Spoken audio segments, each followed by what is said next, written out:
In this episode, we introduce our listeners to Siobhanus O'Roo, Millyways head valet and parking attendant. She truly cares about all the vehicles in the parking deck. Sometimes perhaps a little too much. So roll up your towel into a pillow, lean back, and Prepare to learn about destructive criticism, de-seeding beans, and why Space Tractor is a binge-worthy show. Shut up and sit down.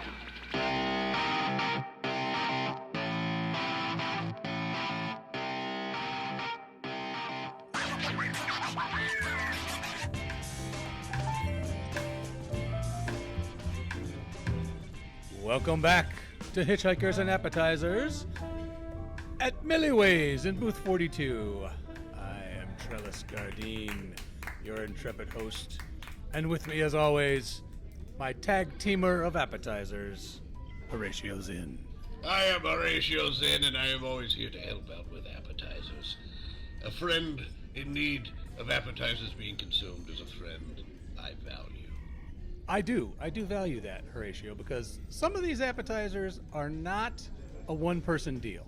No, and also you have to remember, not all of the appetizers have been scientifically modified to fit in your mouth. No, So they you have might not. need a little guidance. It was a little awkward last time when we met in the middle of that mozzarella stick. There was a moment, and sadly everyone in the restaurant noticed, and they stopped and gazed. They started clinking their glasses, expecting us to go all the way, and I was just, no. Someone started doing a slow clap, and I did not understand why. It was very awkward. That night there was a wedding reception, and the bride was none too happy because she thought we stole her moment. Yes, we would never want to steal the moment from a bride. Quite frankly, by the looks of those two, I'm more than sure that's not going to last. We should have just let them enjoy that moment, that last moment of bliss before the actual marriage began. Yes, yeah, that short, brief, shining moment when everything's still good. And then Yes. a horrible... Because you're drunk. You're drunk at your wedding, and all hope glowing. Everyone looks wonderful. I almost stepped into your about how many times you've been married, but we don't need to go into that right now, Trellis. We don't need to talk about that. We've talked about that enough already. But you know what I want to talk to? I want to talk to our guest. I do too. I'm very excited to introduce our guest to our listeners. Today, one of the most important employees here. Do you want to introduce yourself? Do you want us to introduce you? Yes, thank you so much. My name is Siobhanus O'Roo, and I am the valet here at the restaurant. Aha, yes, very important role. Yes. Thank you. Making sure everybody's vehicles are taken care of and then brought back to get them home safely. That's right. Yes. Exactly. Yes. I agree. Very important job. I'm glad you said that because I don't think a lot of people really realize just how important this role can be. Oh, that's understandable. People just they bring their vehicle in, their spaceship, their time machine, their whatever, just leave it. It just whatever.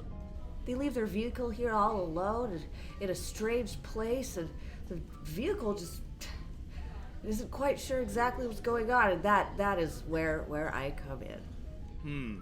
As we know, because we've seen you so many times, it's common knowledge that you do have a special emotional connection with the vehicles that you tend to.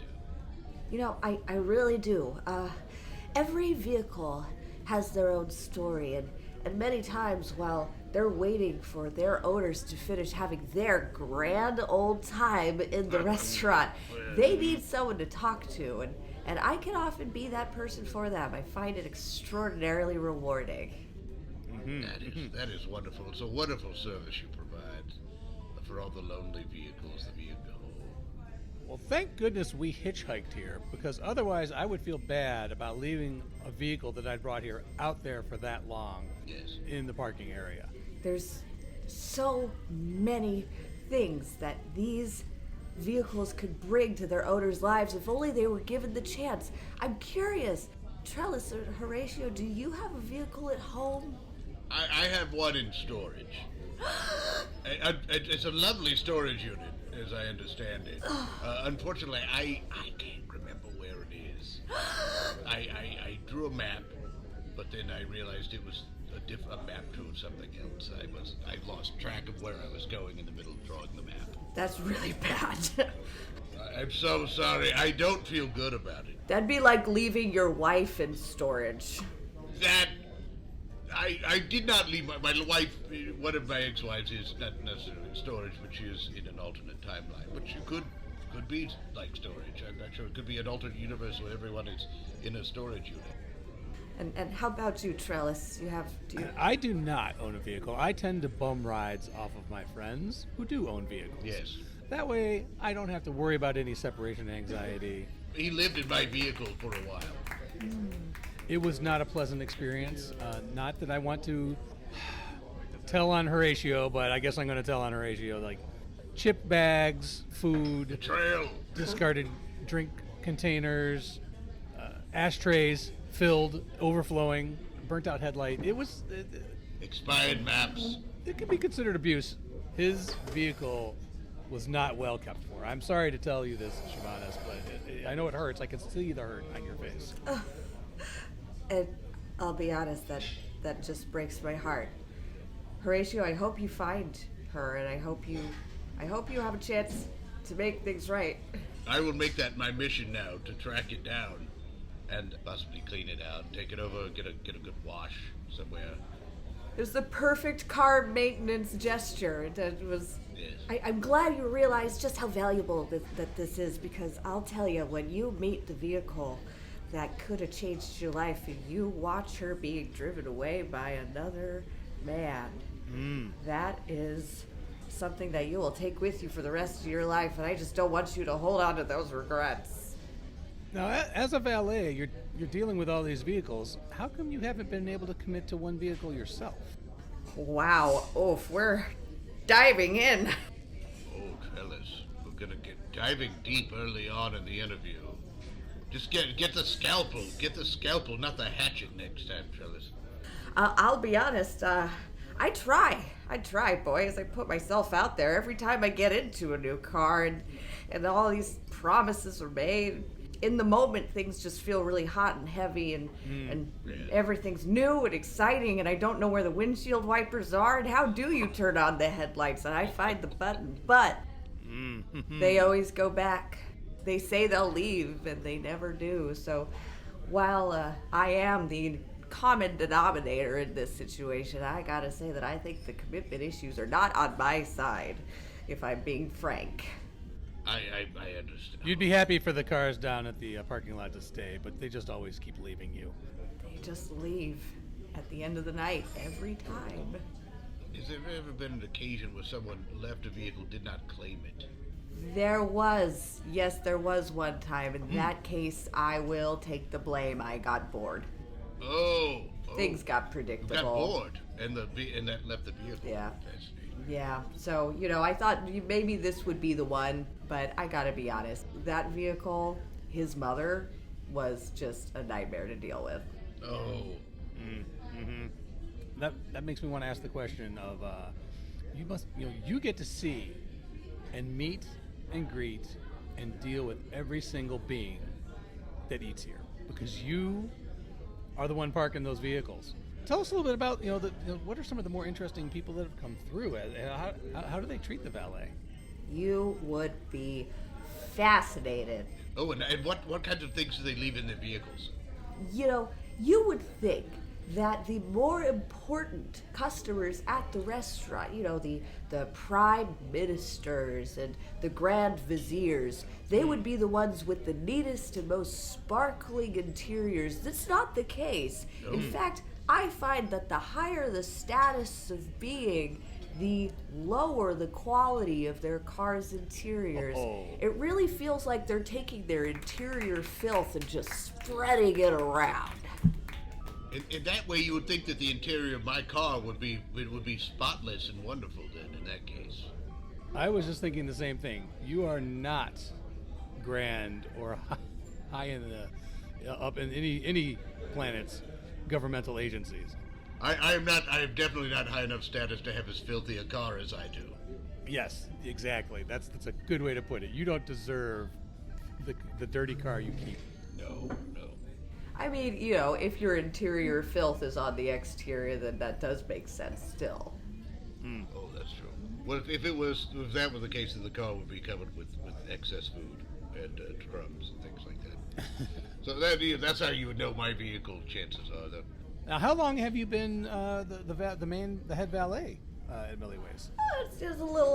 It's a little hard to tell how long it's been, considering that we start the timeline over and over again. Yes. But what first brought me here was, honestly, I was what you might call a stowaway. oh, like a hitchhiker. My original planet is extremely agricultural. Most of the vehicles we have on my original planet are tractors. And I had there was a well-known family in my hometown who sort of bumped up the mechanisms of their tractors to be able to handle space travel. And out of curiosity, I felt like I was tired of harvesting beans. Who isn't? I mean, really, how boring can you get? I actually wrote a book or edited a book on boring things, and that was number 1 or number 2. Alphabetically, it's at least number 2, if not higher. That's very well put. And if you've ever had a bean without seasoning, and that's all we did at home. Oh, God. So this family was probably the most well off in my community, so they were able to attend the show here, and so I stowed away in the undercarriage of the tractor, and when I disembarked here, the variety of foods and people and cars. I had never seen a space or land travel vehicle that wasn't a tractor. My senses were overwhelmed, and I knew I had to stay. What species of beings usually give the best tips? I can't generalize like that. Sure you can. Oh, you're right, I absolutely can. It's the small ones. Yes. Yeah. Do you think they have a connection to you because you're maybe around the same Absolutely. size, and they're like, hey, I get you, little person. Yeah. I mean, they're really the ones I can make eye contact with, not only because of the height, but also confidence issues. That helped. I understand that. As I try to avoid all eye contact with our servers so that I don't have to tip them as often. You haven't looked at me one time. Well, this is true. Trellis? Which really I should, because you're not parking anything for me right now. So let me take a good look. Open my eyes a little wider. All right. Both of you look at it. Let's take a moment. Everyone, quiet down in the restaurant. Oh, wow. You have, like, concentric pupils. That's amazing. Isn't that cool? You would have noticed if you had looked at me earlier. I should have looked earlier. Trellis, I told you about that like at least 3 months ago. You think I can actually remember something for more than 3 months? Well, I don't. I remember telling you. I'd say Now, does that help with the part? I mean, I would imagine that gives you some extra advantages for vision, seeing cars that are going to be ready to, or vehicles that are about to back out. Yes. Coming in. Have you ever had an accident and had to tell the person when they came back to get their vehicle? Well, you know that no valet would ever like to admit to this. And of course, But- yes. For integrity's sake and for the sake of your listeners, then I will admit that one time I did wreck a patron's car. How badly? Well, it was more of an emotional wreck. That's yes, even worse. I commented on the shoddiness of the upholstery. And they did not take it well. I meant it as just constructive criticism.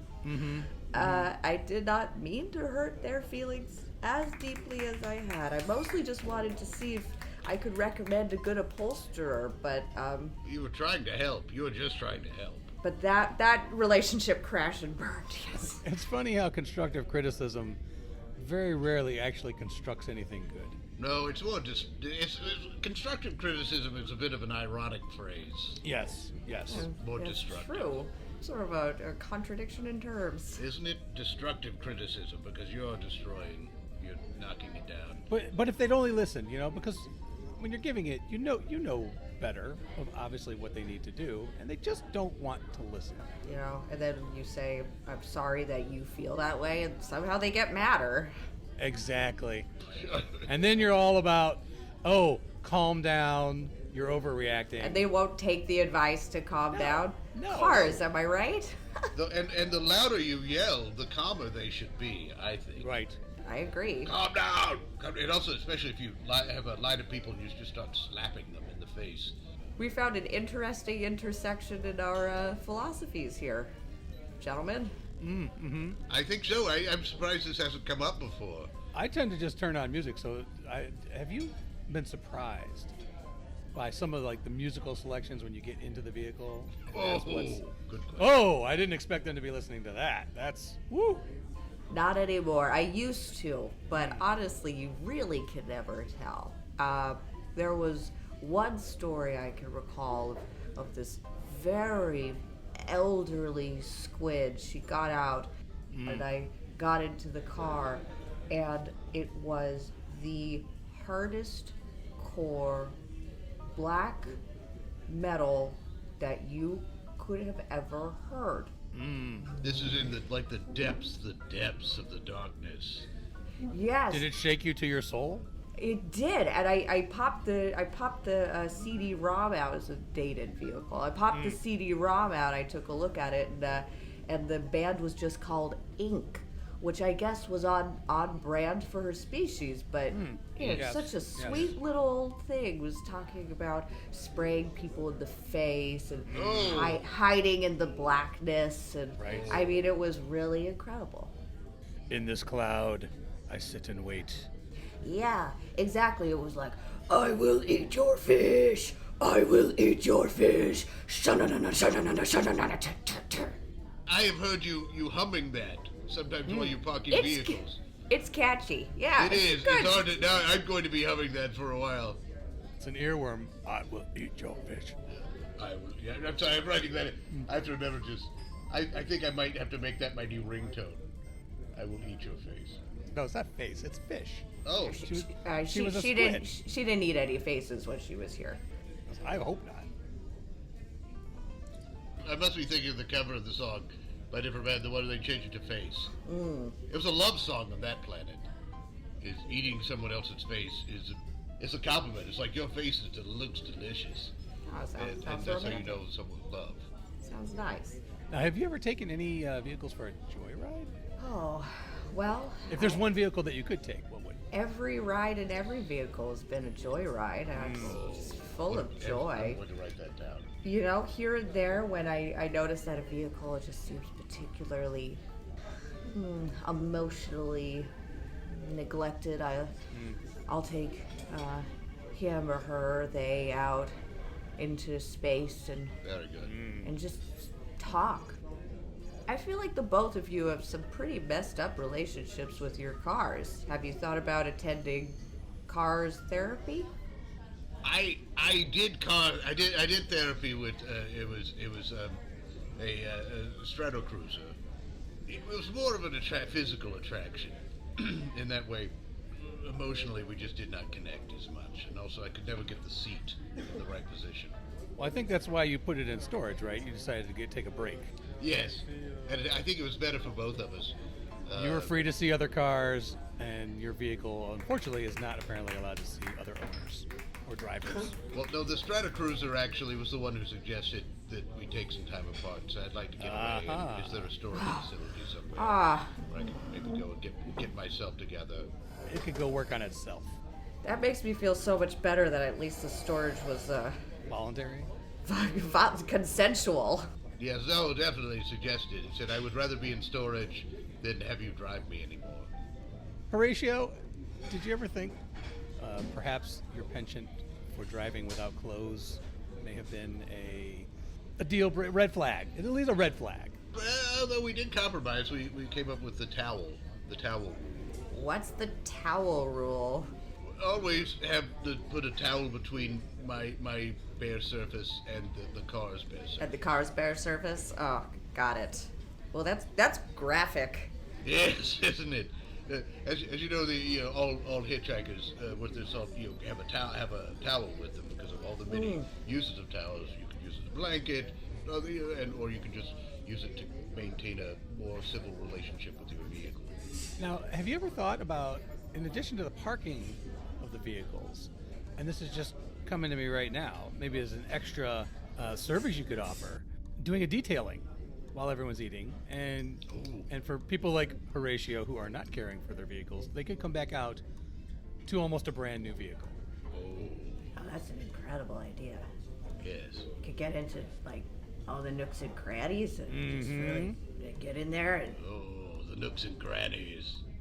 Which opens up the possibilities for blackmail, because clearly people leave things in their car that could implicate them in all sorts of things. Ding, ding, ding, Trellis found his angle. My brain did not even go there. I was. No, of course, but you probably have a moral center, unlike Trellis. Sometimes I was thinking more along the lines of, gaining a deeper form of intimacy, and maybe one of them would actually stay with me in the future, but you're thinking like leverage. Yes, leverage. Oh. I wasn't thinking of it as like a nude car wash. I'm sorry, that's just a... Cars are always... Would I be nude? I'm sorry, I'm getting hung up on the details. I'm very interested in this idea.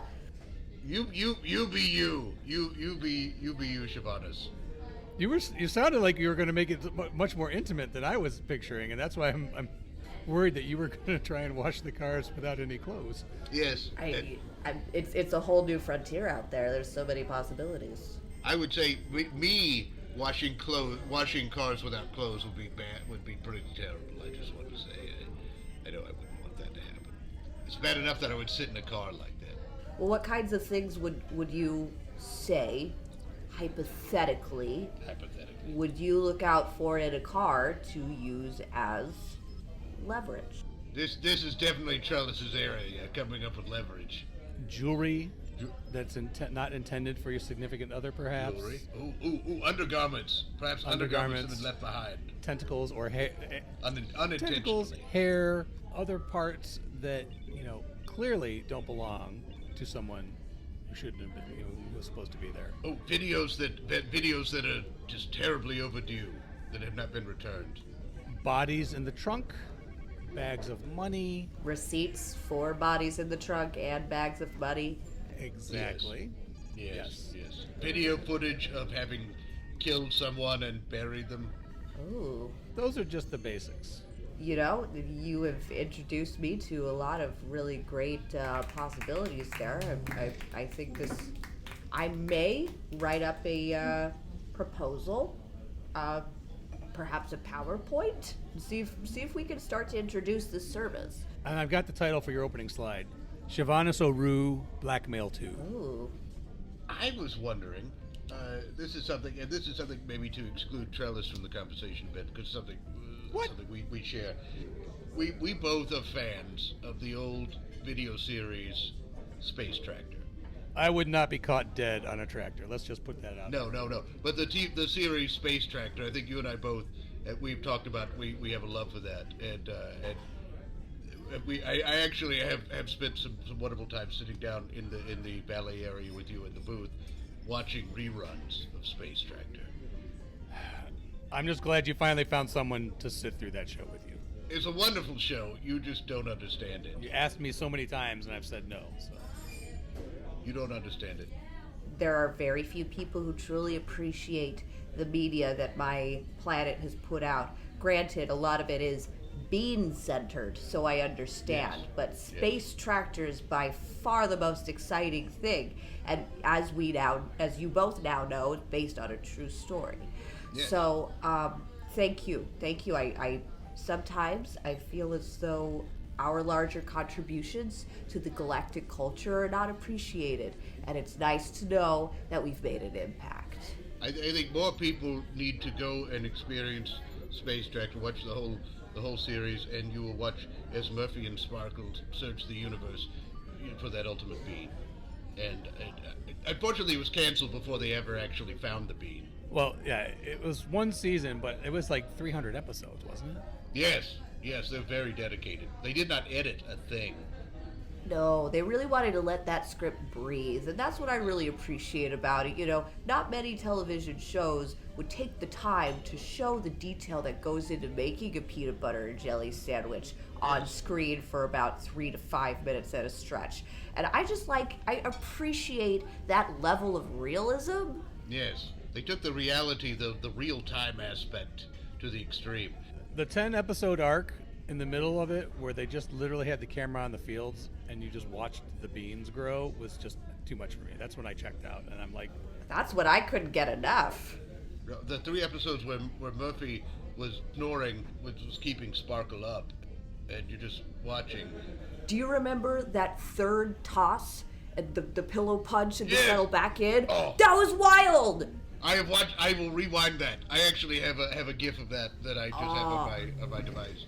You've given me the craving now, Horatio. I gotta go back and watch it. We may have to have a marathon. We'll have a viewing party. Yes, I'll bring the snacks. I'll bring the cars. Yeah, we can sit in someone's space van, and where they have the screen and watch. Oh. Now, granted, it's usually the screen that they use for the children, but still, it works out. Yeah, we could set up a sort of a drive-in movie situation. Yes. For all the cars that have had to wait for their owners to have a wonderful time. The cars need entertainment, too. They do, and I feel like they would really appreciate bean growth. Yes, I believe so. Now, I want to have a space tractor fan convention down there sometime. I'm just coming up with all kinds of wonderful job initiatives from you two. I'm very grateful. Have you ever noticed that some of the vehicles are not nice to the other vehicles? Like some of them have a little bit of attitude. It's unavoidable. You get that many big personalities into a space together, in a tight space, they're gonna start to butt heads and sometimes bumpers. Bumping bumpers. The best thing I've found is to go, sit in each vehicle one at a time. I've learned from my constructive criticism gaffe, and just tell them what I find special about each of them. I'm just now realizing maybe that's why they all leave. Are they leaving happy or are they leaving sad? They're leaving me. Maybe we need an example. Pretend, what kind of vehicle would I be? What kind of vehicle would Horatio be? And what advice, what constructive criticism would you give to Horatio and myself? I would not be an economy model. I would not be an economy model. This might veer hard left into insulting territory. Well, that's what we got to find out. If you don't know you're insulting these cars, you should know by now that is Trellis's goal. Is to find is for you to insult, make the guest insult me at this point. Fair enough. Oh, what kind of food would Trellis be? It would be a big clumpy kind of food, probably. I think I hear one of the vehicle's alarms is going off right now. Oh, she needs me. All right, I'll do this. Trellis, you would be a cherry red, shiny, beautiful exterior, but that's literally it. You open the door and there's nothing inside. Spacious. So you're saying I'm spacious, a lot of leg room. Spacious is all you are, and my destructive criticism for you would be to find yourself a little bit of, find a way to fill yourself up. Get some chairs in there, maybe an engine, maybe a couple of wheels. An engine is often an afterthought, that's true. Perhaps I could be used for one of those contests where they fill a vehicle up with items and you have to guess how many are in there. That's a great start. And people would imagine that there are actually seats in me, but there aren't, and that's the trick. Yes. Because they would not take that volume into account, guess too low a number, and then they open the doors and everything falls out and there's nothing in there and they're like, oh man. See, I'm a surprise. I am a surprise inside. That's what it is. I enjoy that your highest fantasy involves disappointing people. Yes. Yes. Well, it's more of a cushion for him because it's inevitable, so he might as well make it his goal to disappoint. Horatio, for you, I imagine VW You got the beads on the inside of the windows, but all the beads have dust on them. Yes, of course. There's a bong in the corner. Yes. This thing has been running forever with no problems, and people can sleep in there. But do you want to? That's the question. Sometimes you don't have a choice. Sometimes you just pass out. That's I think you've nailed it for yourself. VWs, say what you want about totalitarian, terrible regimes, but they build very durable vehicles. I will say that about them. So you're a vintage vehicle that initiated with a totalitarian regime. Yes, I did not control my beginnings. Honestly, that was not nearly as destructive criticism as I got. Oh, I haven't gotten to the criticism yet. Oh, this is delicious. That was just a description. Ha My therapist would be sitting there feeling like they were just gorging. You're about to get your horn honked. I'm looking forward to this. My biggest destructive criticism for the VW would be to clean yourself up and take a good hard look at yourself, because honestly, just because you can doesn't mean you should. I want to say, it's something that I think it's interesting, this intersection of ideas, because I think if nothing else I would start by putting some kind of scented thing hanging from the rearview mirror just to begin the process of cleansing. Oh, it would just be a scented square with wham bam sauce on it. Come on. And you know that's only gonna make it worse. Oh, well, I'm disappointed now because it so happens I did get you a gift for being on the program. It's a car air freshener of wham bam sauce. Yeah, car air freshener. Oh. He cut a piece of cardboard, put string through it, and dipped it in. Man, that car alarm. I made it myself. It's handmade, and that makes it better than anything you could ever buy. That car alarm is so loud. Oh my gosh. That is a loud car alarm. She's. That is a sentient car. That is an angry old car. Has a vehicle ever been stolen on your watch? Well, you're not really watching right now. No, actually, I've been slacking on my job for a few minutes. I just realized. Well, I don't want Siobhanus to get in trouble. No. So what do you think we should have for our entry? Like every ride in any vehicle is a joyride. Ooh, I like that. Do you like that? Every ride is a joyride? I do very much. This has been a joyride. I enjoyed this quite a bit. Now, if you'll excuse me, I'm going to go attend to that car and just hold him tight and tell him that he's, got nothing to be afraid of, and he's the most very specialist car in the world, and that I'm going to tell 27 other cars that as well. Give him a good buffing. Oh, I will. And then they're all going to leave you. Oh, why you want to end it on a downer note?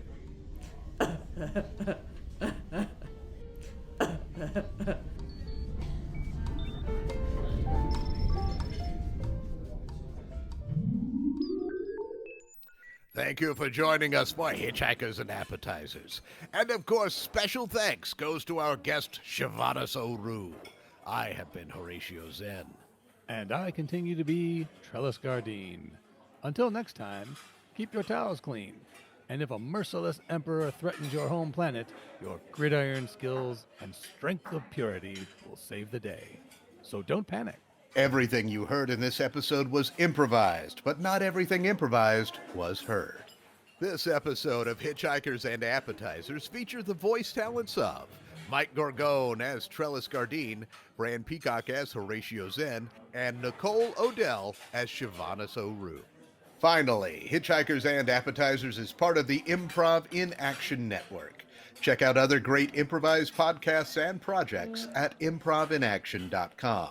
If you'd like to reach out to Trellis or Horatio, you can send electronic messages to them at our Galaxy address, hitchappspodcast@gmail.com. Or you can find them on Twitter with the handle hitchapps. Shut up and sit down.